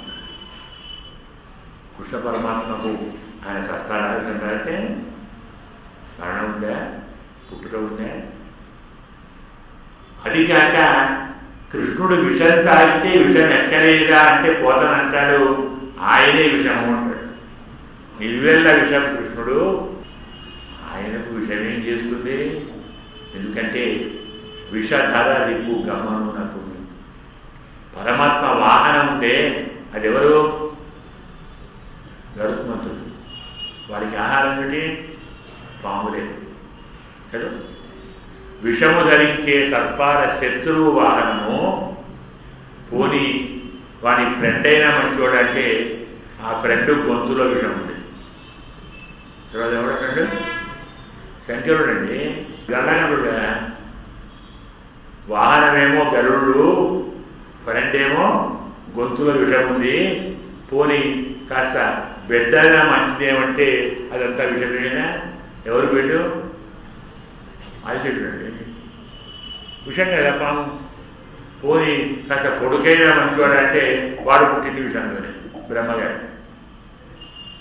విషధర రిపు గమనునకును విషకళ సప్పునకును విమల విషశయనున విష భవ భవ జనకునకును. వీళ్ళకనుగో విషము గొప్ప విషమా తలపను. ఇన్ని విషాలున్న స్వామికి విషమున్న చనుగారు పెద్ద విషమా? స్వామి విషం. అంతేకాదు పూతన విషమిచ్చి పాలిచ్చి తాను మరణిస్తే ఆమె కింద పడితే 7 కిలోమీటర్ల దూరం ఉన్న కందువని చెట్లన్నీ కూలిపోయాయి. గవ్యూతి ద్వయం అంటాడు. గవ్యూతి స్త్రీ కోశయుగం అని అనరా. 2 కోసులు. 2 కోసులు అంటే 4 మైళ్ళు కదా. అవి 2 అంటే 8 మైళ్ళు అంటే 12 కిలోమీటర్లు. ఒక ఆమె యోజన 12 కిలోమీటర్ల దూరంలో ఉన్న చెట్లన్నీ పడిపోయాయి. అంత చిన్నగా ఉన్నాయి. సుకుమారంగా ఆమెను కొన్ని కొన్ని పార్ట్లుగా ఖండించి దహనం చేశారు. మొత్తం ఉడకపోలేను. అలా దహనం చేస్తే పొగ, సుగంధమైన పొగ వచ్చినది. అంటే పరమాత్మ కృప కలిగింది. నన్ను ఏ భావంతో సేవించినా వెంటనే మోక్షమిస్తాను నేను అని మనందరికీ చెప్పడానిక అన్నట్టు పూతనకు మోక్షమిచ్చారు. ఎవరికో అనుమానం కలిగింది, విషము పాలిస్తేనే మోక్షమిస్తే మరి నిజా పాలిచ్చిన యశోదమ్మకి ఏమిస్తావు అంటే ఆమె కూడా మోక్షం ఇస్తాను. అన్యాయం కాదా? నా దగ్గర ఒక్కటే ఉంది, ఇంకోటి మరి ఇంకేమంటావు? మీ దగ్గర చాలా ఉంటుంది, అలవాటు ఇస్తారు. నా దగ్గర ఒక్కటే ఉంది మోక్షం, అదే ఇస్తాను. నన్ను చంపాలన్నా మోక్షమే ఇస్తాను, బ్రతికించాలన్నా మోక్షమే ఇస్తాను, తిట్టినా మోక్షమే ఇస్తాను, పొగడినా మోక్షం ఇస్తాను. ఎందుకు? తిట్టినంతే పొగడనే కదా. కృష్ణుడికి బుద్ధి లేదు, కృష్ణుడికి జ్ఞానం లేదు, కృష్ణుడు దుర్మార్గుడు, కృష్ణుడు మోసగాడు ఏమన్నట్టండి? కృష్ణ కృష్ణ కృష్ణ నామస్మరణ చేస్తున్నావు కదా, మోక్షమే, ఎందుకని అదేం లేదు. ఇలా ఆనాడు పూతనకు విషమైన తన్యాన్ని ఇచ్చి పూతన స్వామికి హాని చేయ తలపెట్టినది. అయినా లేవవా, ఎప్పుడో ముసలమ్మ ఇప్పటిదే ఆమె చంపారు నాకు తెలుసులే. అయితే ఇంకో మాట చెప్తాను. కళ్ళ చెగడ కలక్కడియ కాచి, కపటమైనటువంటి ఒక శకటం అంటే పరమాత్మ యొక్క తిరునక్షత్రం అని. అంటే స్వామి బోర్లా పడ్డాడు. మనం అంటాం కదా, బోర్లా పడితే బొబ్బట్లు పెట్టాలి, అడుగులేస్తే అరిసెలు పెట్టాలి, ఏదో ఉన్నాయి అంటుంది. కాబట్టి ఈ స్వామి బోర్లా పడ్డాడు. ఆ బోర్ల పడిన రోజు ఆయన తిరు నక్షత్రం అంటే రోహిణి నక్షత్రం అయింది. నెలకోసారి వస్తుంది కదా రోహిణి నక్షత్రం. మన సాంప్రదాయం తిరు నక్షత్రం పుట్టిన రోజు కాదు, రోజు అనేది వాళ్ళ సాంప్రదాయం కదా. Teachers day, mothers day, fathers day, ఇంకేదో డే అంటారు కదా. దాని తెలుగులో ఏమంటామండి? తండ్రుల దినం, తల్లుల దినం కదా, ప్రేమికుల దినం, ఉపాధ్యాయుల దినం. కర్మ ఏమాచారండి. అలా మనం చెప్పుకునే దినాలు కాదు. తిరు నక్షత్రం పుట్టిన నక్షత్రం ప్రధానం మనకు. కృష్ణ పరమాత్మ పుట్టిన రోహిణీ నక్షత్రం నాడు గోరపడ్డాడు. సరే, స్వామి గోరపడ్డాడు కదా, ఉత్సవం చెయ్యాలి. ఉత్సవం అంటే ఏమిటి? పెద్ద యజ్ఞం, భాగవత ఆచార్య సమారాధన చేయాలి. అందరికీ భోజనం పెట్టాలి. బ్రాహ్మణులకు, బంధువులకు, బీదలకు, దీనులకు, మిత్రులకు, హితులకు, గోవులకు, మొత్తం రేపల్లిలో ఉన్న 25, 30, 40, 50 లక్షల మందికి పెట్టాలి. మరి ఎందుకంటే 5 అమ్మాయిలు 5 అబ్బాయిలు ఉంటారు కదా, 5 బదులు 50. అంతమందికి ఏ గార్డెన్ తీసుకున్నా ఫంక్షన్ కాదు, సరిపోతుందే. అందుకే యమునా తీరం మొత్తం గార్డెన్ పని చేశారు. ఇదంతా మనది, అందరూ రండి హాయిగా భుజించండి. బ్రహ్మాండంగా వంట ఏర్పాటు చేశారు. మరి తాను కూడా సేవ కాబట్టి యశోదమ్మ పిల్లవాడికి కడుపు నిండా పాలిచ్చి నిద్రపోతే ఓ బండి కింద పడుకోబెట్టి నాన్న చూస్తాను కదా అని చెప్పి తను వెళ్ళిపోయి నీళ్ళు తేవడానికి కుండ పట్టుకొని వెళ్ళిపోయి, ఆమె వెళ్ళగానే వీళ్ళేసాడు నిద్రపోతాడు. ఓ బండి కింద పడుకున్నాడు. ఆ బండిలో వచ్చాడు రాక్షసుడు, వచ్చి ఆవేశించాడు. అది తెలుసుకున్నటువంటి స్వామి మేలుకున్నాడు. పసిబాబులు ఉంటే ఏం చేస్తుంది? లేచిన వెంటనే ఒకసారి ఒళ్ళు తెలుసుకుంటారు కదా, చేతులు ఇలా అంటారు, కాళ్ళు అలా అంటారు. ఇలా చేతులు అన్నాడు, అలా కాళ్ళు అన్నాడు. ఓ కాలు పైకి అన్నాడు, అది తగిలింది బండి, అది పోయి కింద పడి ఇరిగింది, సచ్చింది. తన్నారని తనలేదు, చంపాలని కాలు పైకంటే తగిలి వాడు వస్తే వాడికి మనం ఏం చేస్తాం? ఇలా బండి కింద పడితే అందరూ పరిగెత్తుకుని వచ్చారు. ఎలా పడింది బండి, ఎలా పడింది? ఏమి కారణం? గాలి లేదు, వాన లేదు, కారణం లేదు అంటే పక్కవాడు పిల్లవాడే కాలు పైకి అన్నాడు. ఒక నవ్వులంటే 3 నెలల పిల్లవాడు కాలు పెట్టి బండి పడుతుంటే అశ్రద్ధేయవిధి మత్వా అంటారు. ఇది నమ్మదగిన మాట కాదు. సరే, ఏమైతే తెచ్చాడు. ఈ దృశ్యం గోపికలకు ఎంత ఇష్టమో, కృష్ణ పరమాత్మ లీలల్లో గోపికలకు బాగా నచ్చిన లీల శకటాసుర సంహారం. ఎందుకు? మాకున్న అన్ని సందేహాలు పోయాయి. ఏం సందేహాలు అంటే, నీ పాదం ఉందే అది మాకు రక్షకం, మమ్ములను కాపాడుతుంది. మాకేదైనా ఆపద వస్తే నీ పాదం కాపాడుతుందని తెలుసు. మరి నీకు ఆపద వస్తే ఏం కాపాడుతుంది? ఇంతకాలం మా ఒడే దిగులు. స్వామికి ఆపద వస్తే ఏది కాపాడాలి, ఏది కాపాడుతుంది కూడా సందేహం తెలియదు. పాదమే కాపాడండి. నీ పని మాకే కాదు స్వామి, నిన్ను కూడా కాపాడుతుంది. నీకొచ్చిన ఆపదలు కూడా నీ పాదం కాపాడుతుంది. అబ్బా, అందుకే తిరువడిగడే శరణం. ఎవరికి? మాకు శరణం, నీకు శరణం. ఎంత ఆనందం అండి! పరమాత్మ ఆపదను పరమాత్మ పాదమే కాపాడితే ఇంకా అడ్డే ఉంది, ఇంకా నాకు దిగులే ఉంది. ఇలా అనుభవించారు గోపికలు. దీని తరువాత ఇది జరిగిన వృత్తాంతంగా ఎందుకు చెప్పుకుంటాయి దాని గురించి చర్చెందుకు అంటే, అది కాదంటే మనకు తిరువీధి ఉత్సవం అంటాం. ఇటుకాలం అందరూ మర్చిపోయి ఉంటారు. ఎవరైనా పాతకాలం పెద్దలు ఉంటే తెలుస్తుంది. ప్రభాత భేరి అంటారు. పాత రోజుల్లో ఊళ్ళలో మనకి ఎవరు చేశారు, తెల్లవారుజామున 4 గంటలు అయ్యేసరికి 100 మందో 50 మందో భాగవతోత్తములు విష్ణుదాసు నామము, 600 స్తోత్రము, శ్రీకోశము, నారాయణములో అనుసంధానం చేసుకుంటూ ప్రతి వీధి తిరుగుతారు. అన్ని వీధులు తిరుగుతారు. అది విని పడుకున్న వాళ్ళందరూ వేస్తారు. మన ఇంటి ముందరికి స్వాములు వస్తున్నారే, మనం పడుకోవడం న్యాయమా అని వారి ధ్వని వినరాగానే అంతకుముందు వీరు కూడా లేచి స్నానం చేసి తిరుణగం చేసుకొని అనుష్ఠానం చేసుకొని మంగళహారతి పడతారు. ద్వారం చేసి, స్వామి మా ఇంటి ముందు ఒక క్షణం ఆగండి. అలా ఇంటి ముందు రాపి ఈ హారతి ఇచ్చి, ప్రసాదం ఇచ్చి, తీర్థం ఇచ్చి, ఏదో కనకరించి కాళ్ళు కడిగి, ఇలా ఇల్లు కాళ్ళు కడిగి ఆలోచించి తిరిగితే తెల్లారి 7 అవుతుంది. ఇంకా అందరూ లేచారు. ఎవరు పడుకుంటారు? ఊరిలో పడుకున్న వారందరినీ లేపడానికి ఇది భాగవతోత్తములు.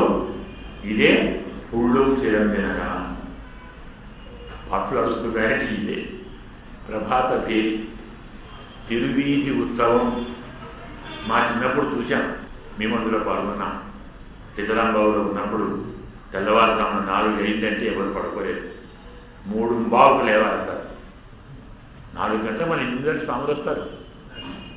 పడుకోంటే ఎంత ద్రోహం అండి. వారికి స్వాగతం చెప్పొద్దు, వారి కాళ్ళు కడగొద్దు, నమస్కారం చేయొద్దు, హారతి ఇవ్వద్దా, కటాక్షం పొందొద్దా వారిని? ఎవరు వస్తారు? పసిపిల్లలు కూడా లేపి కాళ్ళ మీద పడేసేవారు. స్వాములు వచ్చారు, పగటి కాళ్ళ మీద. జన్మధన్యం. ఇక ఎందుకు మీకు వ్రతాలు నియమాలు ఇవన్నీ ఎందుకు అవసరం లేదు. పరమ భాగవతులతో మదగూడి పడితే మన ఇంటి ముందర మనం వారి పాదాలు దూషిస్తే, వారి పాదాల మీద పడితే, వారు సంతోషంగా ఆశీర్వచనం చేస్తే ఇంకా వేరే యాత్రలు ఎందుకు, వేరే వ్రతాలు ఎందుకు, వేరే పూజలు ఎందుకు? ఇలా పరమాత్మను తమ హృదయంలో పెట్టుకొని ఎలాంటి వాడు? వెళ్ళత్తరవిల్ తుయిల్ అమరందవిత్తి ఉళ్ళొత్తుక్కొండు మునివరుగడం యోగినడు. ఆదిశేష పాంపుపై చెయ్య మీద, తెల్లని చెయ్య మీద, చెయ్య తెల్లని స్వామి ఎలాంటి వాడే? తెల్లని పాలసముద్రం, తెల్లని ఆదిశేషుడు. దానిపై ప్రశాంతంగా పడుకొని నిద్రిస్తున్నటువంటి స్వామిని హృదయంలో దాచుకున్న మునులు, యోగులు. ఎవరు యోగులు, ఎవరు మునులు అంటే పరమాత్మ కైంకర్యం చేయకుండా బ్రతకలేని వారు యోగులు. పరమాత్మ దగ్గర ఉన్నా లేకున్నా అతని గుణాలను అనుసంధానం చేసుకుంటూ ఉండేవారు మునులు. అర్థమైంది అనుకుంటాను.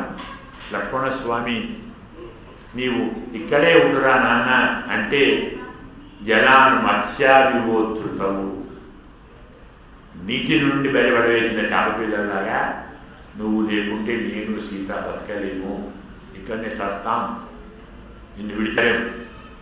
అయినా అప్పుడు అడిగితే రమ్మన్నావు కదయ్యా స్వామి, నేను కూడా వస్తాను అంటే రమ్మన్నావు, మర్చిపోయావా? మరి ఇప్పుడు ఎందుకు వద్దంటున్నావు? మేము లోపలికి వచ్చి వద్దంటున్నావు అంటే మా వదిలేమేమన్నా వద్దన్నదా? ఇద్దరే పోదాం అనుకున్నారా? అవే కుదరదు, నేను ఉండి తీరాలి. నాకు ఇలాంటి ఛాన్మడ దొరుకుతుందా? అమ్మ నీవు కలిసి ఉంటే చూసి సేవించి మీకు అన్ని సేవలు చేసే భాగ్యం ఎప్పుడు లభించాలి? అహం సర్వం కరిక్ష్యామి జాగ్రత్త స్వపతశ్చది భవం సహవిదేశ్యాది సాక్షులం చేసి రామ, నీవు సీతమ్మతో కలిసి పర్వత ప్రాంతాల్లో విహరిస్తుంటే మీ ఇద్దరికి నేను అన్ని సేవలు చేస్తానయ్యా, రానియవయ్యా, బ్రతకలేనయ్యా నీవు లేకుంటే, ఎందుకు వద్దంటున్నావయ్యా అని పేచీ పెట్టుకొని ఇంచుమించు వివాదానికి దిగి ఒప్పించి రాముని వెంట వెళ్ళి అన్ని సేవలు చేసినటువంటి లక్ష్మణస్వామిని యోగి అంటాం. లక్ష్మణ యోగి. భరతుడు ముని. భరతుడిని ముని అన్నాం. ఎందుకు? ఆయనకు రాముడు పండేది. రామనామం చాలు, రామగుణాలు చాలు, రాముడు చెప్పినట్టు వింటాడు. ఎక్కడ ఉన్నా రాముణ్ణే మనసులో తలుచుకొని రామ రామ రామ అని మౌనంగా అన్ని పండించేవాడు కాబట్టి ముని. ఇలాంటి మునులు, అలాంటి యోగులు అందరూ హరి హరి హరి అని చేసే నామ సంకీర్తనం మా హృదయంలో పడి మమ్ములను ఆనందింపజేస్తూ ఉంది.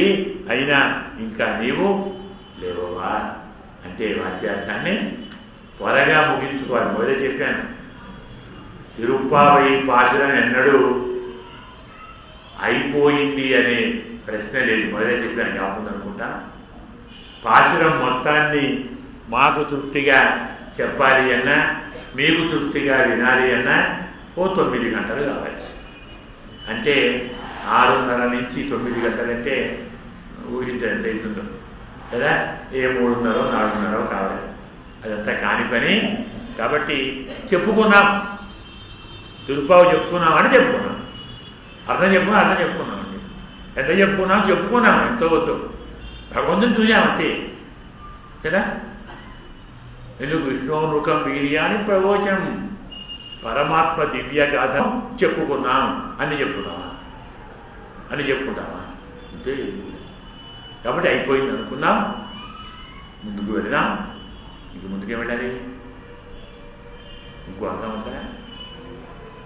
స్వాపదేశం ఉందా? వ్యంగ్యార్థం ఉందా? చెప్పుకోలేదా? అందులో ఈరోజు నుంచి 4-5 అర్థాలు చెప్పుకోవాలి కనీసం. నేను లేదు, ఏదో చెప్పుకున్నట్టు చేద్దాం. వ్యంగ్యార్థంలో పక్షులు అంటే ఎవరు? జ్ఞానులు, ఆచార్య గురువు గారు. ఎందుకు? ఉభాభ్యమేవ పక్షాభ్యాం యథా ఖే పక్షిణాం గతి తదైవ జ్ఞానకర్మభ్యాం. పక్షులు 2 రెక్కలతో ఆకాశంలో ఎగురుతాయి. గురువుగారు కూడా జ్ఞానము అనుష్ఠానము అనే 2 రెక్కలతో పరమాత్మ యందు విహరిస్తారు. పరమాత్మ యందు విహరించేటువంటి గురువులను పక్షులు అంటారు. అవి కూడా కూతలు కూస్తూ అరుపులు అరుస్తూ అందరినీ లేవు. ఉత్తిష్టత, జాగ్రత్త, ప్రాప్యవరాన్ నిబోధత అని చెప్తుంది పరిషత్తు. లేవండి, మేలుకోండి, పరమాత్మను సేవించండి, అన్ని వరాలు పొందండి అని గురువు అందరిని మేలుకొలుపుతారు. కాబట్టి పక్షులు అంటే జ్ఞానులు, ఆచార్యులు, గురువు గారు.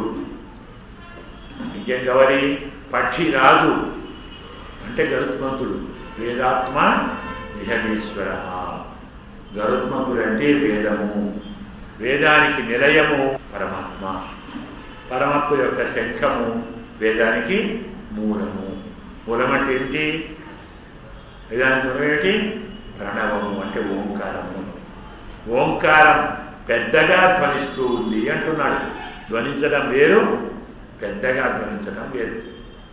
ఓంకారానికి అర్థం ఏమిటి? అకార ఉకార మకారములు. అకారానికి అర్థం పరమాత్మ, మకారానికి అర్థం జీవాత్మ, ఉకారానికి అర్థం ఇద్దరికి ఉంటే సంబంధం. ఉకార అనన్యాస, జీవాత్మ పరమాత్మకే చెందినవాడు, పరమాత్మకు సేవకుడు, పరమాత్మకు దాసుడు, పరమాత్మకు మృత్యుడు. ఇది ఓంకారానికి ధ్వని. మనమంతా భగవంతుడి దాసులము, ఇది ఓంకారానికి ధ్వని.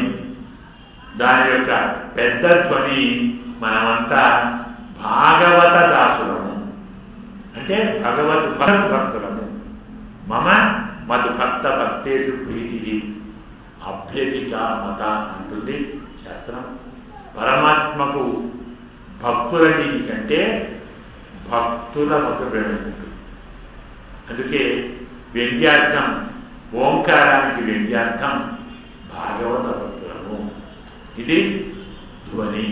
ఇక పూతన యొక్క స్తన్యమును ఆరగించుటంటే గమనించండి, భాగవతంలో పరమాత్మ చంపినది స్త్రీని కదా, రామాయణంలో చంపింది. మీరంతా పురుషపక్షపాతం అండి, అంతా ఆడవాళ్ళని చంపుతారు, ఒక్కరు మగవాడిని చంపారు. దేవతలంటే, దేవుళ్ళంటే, వేదాలంటే, పురాణాలంటే కదా. పురుషాధిక్యం అండి ఎప్పుడు అందరూ బ్రహ్మాండంగా. అర్థమది కాదు. స్త్రీ అంటే ప్రకృతి. ప్రతివాడు ఎవరిని జయించాలి? ప్రకృతిని జయించడా పరమాత్మను చేరలేము. ప్రకృతి ప్రాకృతిక విషయముల యందు భోగ్య బుద్ధిని కలిగిస్తుంది.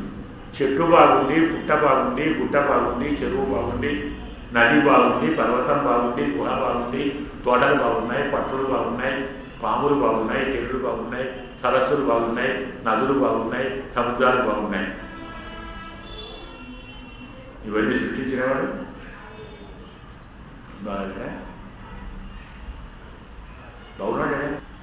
ఎవరన్నా అంటాం అన్నమాట, అబ్బాయి ఎంత బాగుందండి ఈ కొండ, ఎంత బాగుందండి ఈ నది. మరి ఇది చేయడం ఎంత బాగుంది ఒక్కడంటా. భగవంతుణ్ణి మరిపిస్తుంది, తనను తాగుతుంది, తనను గురిపిస్తుంది. మనం ఏమంటాం, అబ్బా ఎంత బాగుందండి, సరే ఎంత అందంగా ఉందండి, దీనికి పొడలు, సునోలు, అత్తలు, పన్నీర్లు, ఇంకా ఏంటి ఏదో చల్లుకుంటారు కదా. ఏమంటాం దాన్ని అంటే చదువుకుంటారండి, పొడి చదువుకుంటారు. అంటే సుగంధం రావాలి. మళ్ళా బాబు సుగంధం రావాలంటే అంతకుముందు ఏమున్నట్టు కాదా? ఆలోచించండి. శరీరంలో సుగంధం రావాలని చదువుకుంటున్నారంటే చదువుకోకుంటే ఇందులో ఏమున్నట్టు కదా. మరి దాన్ని దాచుకుంటున్నామంటే ఉన్నదాన్ని దాచుకొని లేదాన్ని కావాలంటున్నామంటే మరి లేనివాడే కావాలన్నారు. శరీరం అందంగా ఉంది, నా కన్ను బాగుంది, నా చెవి బాగుంది, నా బాగుంది, నా నడుము బాగుంది, నా హృదయం బాగుంది, అందులో ఉన్నాడు వాడే. వాడిని చూడనివాడే. నేను అందంగా ఉన్నాను, నా ముఖం అందంగా ఉంది, నా కండ అందంగా ఉంది, నా చెవులు అందంగా ఉన్నాయి. ఇంతకీ శరీరం ఎందుకు అందంగా ఉంది? శరీరం ఎప్పుడు ఉంటుంది? అందులో ఎవరు ఉండాలి? ఆత్మ ఉండాలా? ఆత్మ లేని శరీరాన్ని ఏమంటామండి? ఒకరు ఊహించండి, పొరపాటున ఆత్మ లేదు శరీరం ఉందని ఏమంటాం? శవం. దానికి కూడవుతామా? చూడవుతామా? లేదే. మరి దాన్ని చూడవద్దలేదే కానీ. ఈ శరీరం ఎవరి కోసం వచ్చినదో వాణ్ణి చూస్తున్నావా? వాణ్ణి శరీరంలో ఎవరు కూర్చాడో వాణ్ణి చూస్తున్నావా? ఎందుకు మర్చిపోతున్నావు? శరీరం ఆత్మ కోసము, ఆత్మ శరీరంలో చేర్చి పరమాత్మ జ్ఞాపకం ఉండే. తలుచుకుంటున్నావా? ఎవరు మర్పించారు? శరీరం మర్పించింది. అంటే ప్రకృతి మర్పించింది. ప్రకృతి పూతన. పూతనకు 2 స్థలములు ఉన్నాయి.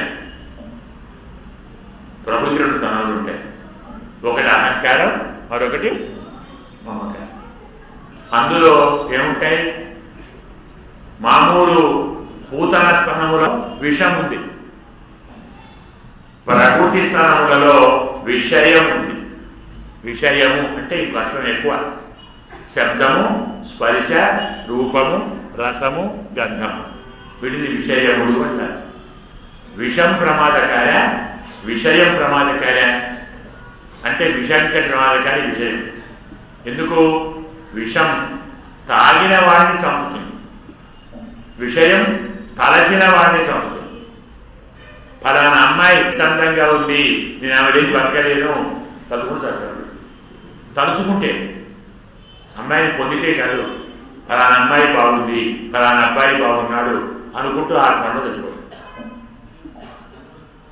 విషయాన్ని తలస్తేనే చస్తాం, విషం తాగితే చస్తాం.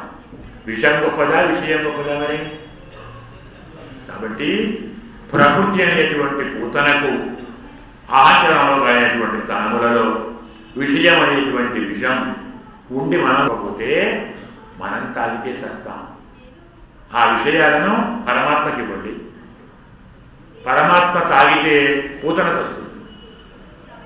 అంటే మనము అనుభవించాలనుకున్న విషయాలను మొదలు పరమాత్మకు నివేదించి తీసుకో, అది చస్తుంది. నువ్వు చాలు.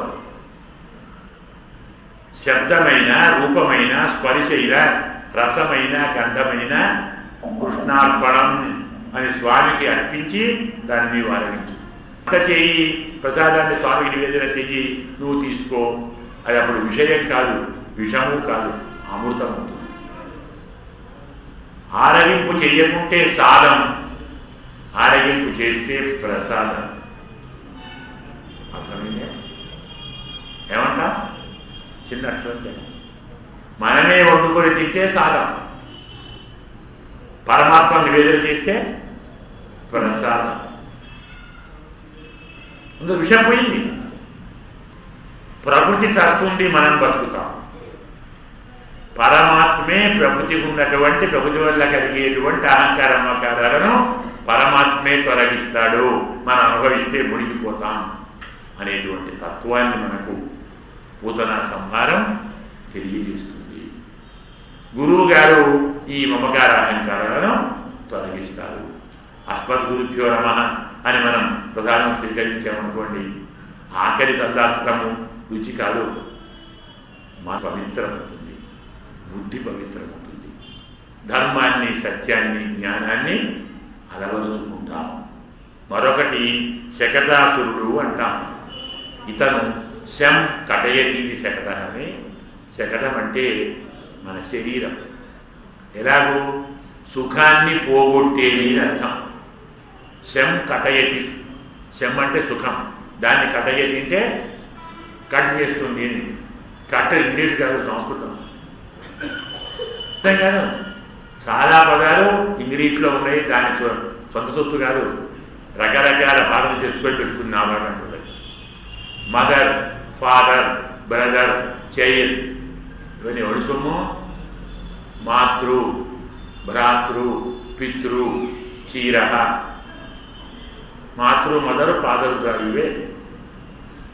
సంస్కృత భాషలోని పదాలు 25% ఆంగ్లంలో ఉన్నాయి, తెలుగులో 60% ఉన్నాయి, మన హిందీలో 75% ఉన్నాయి. సంస్కృతమే. మనం తెలుగులో ఏమంటామండి? అన్నం తిన్నావా, భోజనం చేసావా, స్నానం చేసావా? ఇవ్వదండి. అన్నం, భోజనం, స్నానం, ఇగో ఆసనం, కూర్చో అంటాం, ఇగో వస్త్రం కట్టుకో అంటాం. అన్ని సంస్కృతమే. మళ్ళీ మాకు సంస్కృతం రాదు అంటాం పేరు. మాడడం చదివి కదా. అన్నావా, భోజనం చేసావా, స్నానం చేసావా, వస్త్రం కట్టుకున్నావా, ఔషధం చేయించావా, ఇవన్నీవే. కాబట్టి శకటం, శం కటయతి, సుఖాన్ని పాడు చేసేది. శరీరం సుఖాన్ని ఇచ్చేది కాదు, సుఖాన్ని ధ్వంసం చేసేది. కాళ్ళు చేతులు ఉంటే నప్పు తెచ్చేది, లేకుంటే ఉందండి. అబ్బా నాకు మోకాళ్ళ నప్పుడండి, ఎప్పుడు మోకాళ్ళు ఉంటే కదా అడుగులు నప్పుడండి. శరీరం లేకుండా నొప్పి ఎక్కడివి లేవే. కాబట్టి న్యాయంగా ఆత్మ ఆనందాన్ని, ఆత్మకు ఉండేటువంటి సుఖాన్ని తొలగించేది శరీరం. ఈ శరీర బంధం మనం పోగొట్టుకోలేము, పరమాత్మ పాదం పోగొడుతుంది. పరమాత్మ పాద స్పర్శతో శరీర బంధం పోతుంది. ఇది మనకు శకటాసుర సంహారంలోని రహస్యం. ఇంకేం కావాలి? మునివరగడం, యోగిగడం మొదలు చెప్పుకున్నాం.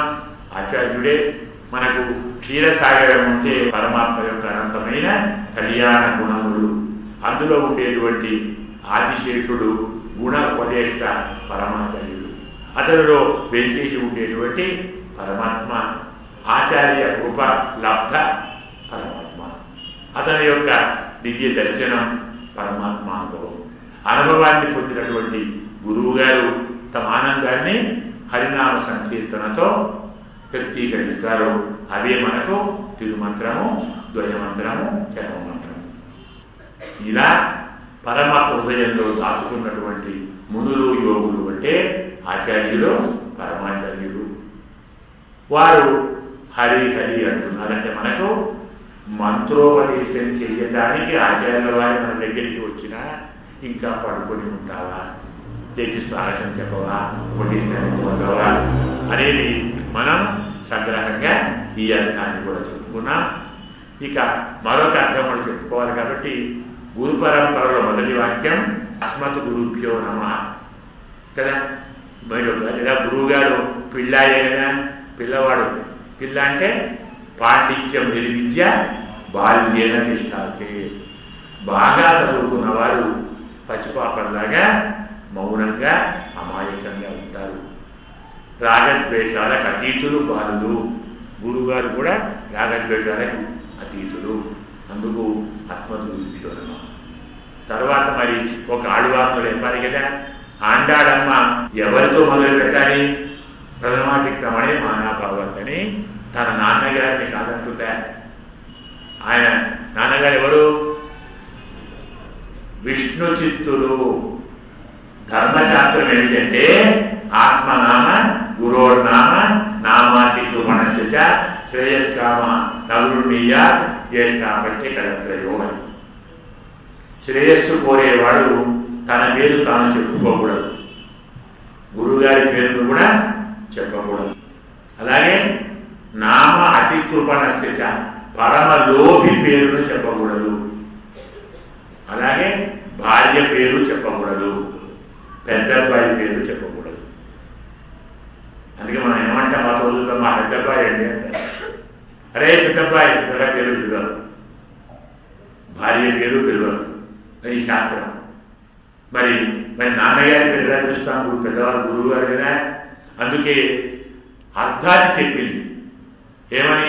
క్షీరసాగరంలో ఆదిశేషునిపై పడుకున్న శ్రీ మహావిష్ణువును చిత్తంలో దాచుకున్నవాడు. అర్థమైందా? శ్రీ మహావిష్ణువును చిత్తంలో దాచుకున్నవాడు అంటే విష్ణు చిత్తులు అన్నమాట. చమత్కారంగా నాన్నగారి పేరు చెప్పింది. ఆయన ముని అవుతాడు, యోగి అవుతాడు. పరమాత్మను ధ్యానించినవాడు, పరమాత్మను దర్శించినవాడు. అందువల్ల మనకు ఈనాటి భాషలలో పెరియాడు వారిని లేపాము. అలాగే వినలేదా వినలేదా అని చెబుతున్నాను కాబట్టి శ్రవణేంద్రియాన్ని మేలుకొల్పారు. 10 ఇంద్రియాలు కావాలనుకున్నాం కదా.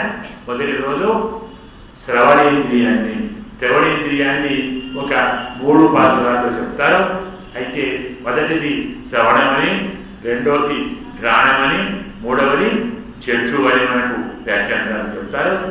ఈరోజు శ్రవణేంద్రియాన్ని వినండి వినండి వినండి అని చెప్పారు. కాబట్టి ఇలా మనకు వాక్యార్థం చెప్పుకున్నాం, విద్యార్థం చెప్పుకున్నాం, గురు పరంపర చెప్పుకున్నాం, ఆడవాళ్ళు చెప్పుకున్నాం, ఆచార్యులు చెప్పుకున్నాం, శ్రవణేంద్రియం చెప్పుకున్నాం. 6 అర్థాలు అనుకున్న సమయంలోనే కొంచెం అటు ఇటో పూర్తి చేసుకున్నాం. ఇప్పుడు పాశురాన్ని అనుసంధానం చేద్దాం. புள்ளொச்சிரம் பிறகான் புள்ளதரின் கோயில் வெள்ள வெளசங்கம் பேரளவன் கேட்கிறையோ பிள்ளாய் எரிந்திராய் பேய்முழனெஞ்சுண்டோ கள்ளச்சகரம் கலக்கற்காலோச்சி வெள்ளத்தாயில் அவர்ந்தனை உள்ளத்துக்கொண்டு மறுமருகடம் யோகிகளும் வெள்ளவெளிந்துவரையென்ன பேரளவம் உள்ளம் புகந்து விரிந்தே லோரெம்பாவாய் ஆண்டாள் திவ்ய திருவடிகளே சரணம். ஸ்வஸ்தி பிரஜாபிய பரிபாலயந்தாம் న్యాయేన మార్గేణ మహిమహీ చ గోబ్రాహ్మణేభ్య శుభమస్తు నిత్యం. లోకాః సమస్తాః సుఖినో భవంతు. అస్మద్గురుభ్యో నమః. జయ శ్రీమన్నారాయణ.